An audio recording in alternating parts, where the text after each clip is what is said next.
नमस्ते। कहानियाँ दिल की में आपका एक बार फिर से स्वागत है। किसी भी नए शहर में जाना और वहाँ पे भले ही कुछ समय के लिए रहना बड़ा ही रोमांचक होता है, पर क्या हो जब शहर से ज़्यादा आपकी अलमारी आपको रोमांचक लगने लगे। तो चलिए शुरू करते हैं आज की कहानी, अलमारी का भूत। लोगों ने कहा था कि हॉस्टल बहुत पुराना है, लकड़ी की चटकती जमीनें, टपकती छत और टिमटिमाती लाइट्स। लेकिन निशा को फर्क नहीं पड़ा। वो तो बस सर्दियों वाली इंटर्नशिप के लिए शिमला आई थी। उसे बस एक बिस्तर चाहिए था, एक मेज और ठीक ठाक वाईफाई। वो भूत प्रेत में यकीन नहीं रखती थी। जब उसने चेक इन किया तो वार्डन ने उसे कमरा नंबर 9 की चाबी थमा दी। चाबी देते हुए बस इतना कही कि अगर रात को खटखटाने की आवाज आए तो दरवाजा मत खोलना। निशा हंस पड़ी। क्यों? क्या भूत चाय के साथ आते हैं? ये सुनकर वार्डन मुस्कुराई नहीं।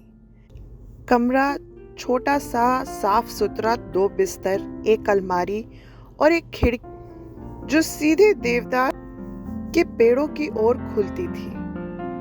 रूममेट उसकी अभी तक आई नहीं थी तो कमरा खाली और शांत था। रात के 2:03 पे निशा की नींद टूटी। कमरा अजीब सा ठंडा, पर हवा नहीं चल रही थी। और तभी ठक ठक ठक कहीं से एक आवाज आई। 3 बार दरवाजे जैसे पे खटखटाने की आवाज सुनकर निशा चौंक गई। लेकिन ये आवाज दरवाजे से नहीं, अलमारी के अंदर से आ रही थी। निशा ने कांपते हाथों से अलमारी खोली। अंदर कुछ भी नहीं था, लेकिन पीछे की दीवार पर किसी ने नाखून या चौक से लिखा था, मैं अभी भी यही हूँ। सुबह होते ही उसने खुद को समझाया, ये सब सिर्फ वहम है, शायद नींद में कुछ सुना होगा। लेकिन अगली रात उसने एक रिकॉर्डिंग चालू की, फोन मेज पर रखा और सो गई। सुबह जब उसने रिकॉर्डिंग चलाई, सारी रात कुछ नहीं हुआ। लेकिन ठीक 2:03 पर एक फुसफुसाहट सुनाई दी, धीमी सी, टूटी हुई।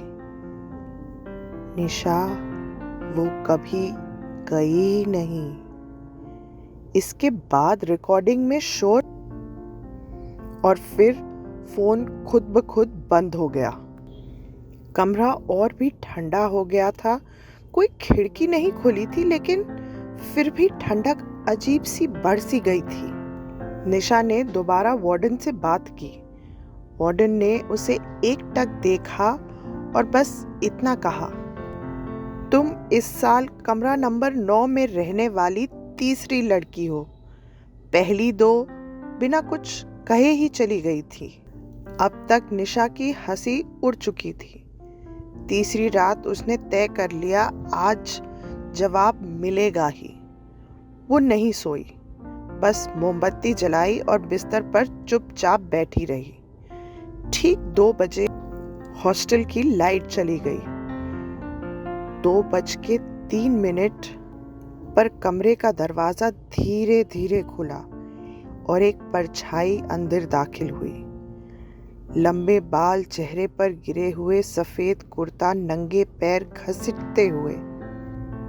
धीरे धीरे ये परछाई निशा के पास आई और फुसफुसाई, वो अलमारी में है। निशा जोर से चीखी और दौड़ती हुई बाहर निकल गई। सांसें तेज, आंखों में आंसू, दिल की धड़कन एकदम बेकाबू। और तभी कॉरिडोर की लाइट जल उठी और हंसी की आवाज। उसने पलटकर देखा, उसकी रूममेट प्रिया अलमारी से निकली, हाथों में कैमरा लिए हुए। 3 और लड़कियां कॉरिडोर के कोनों से निकली, सभी के हाथ में मोबाइल और चेहरे पर हंसी। Welcome to room number 9। ये हॉस्टल की परंपरा है, हर नई लड़की के साथ मिडनाइट टेस्ट होता है। निशा हक्की बक्की रह गई। उसे बहुत गुस्सा आया और फिर खुद पर ही हंस पड़ी। रिकॉर्डिंग एडिट, नकली खरोच, टाइम की गए दरवाजे की आवाज़ और वार्डन का डायलॉग। पता चला कमरा 9 में जो डर था वो भूत नहीं, बल्कि कुछ बहुत ही क्रिएटिव और फुर्सत में बैठी लड़कियों की हरकत थी। तो अगली बार अगर किसी रात कोई आपके कान में फुसफुसाए तो भागने से पहले ये देख लेना कि कहीं कोई अलमारी में कैमरा लिए छुपा हुआ तो नहीं है। धन्यवाद। आशा है आपको आज की कहानी पसंद आई होगी। कमेंट्स में ज़रूर बताइएगा ये कैसी लगी।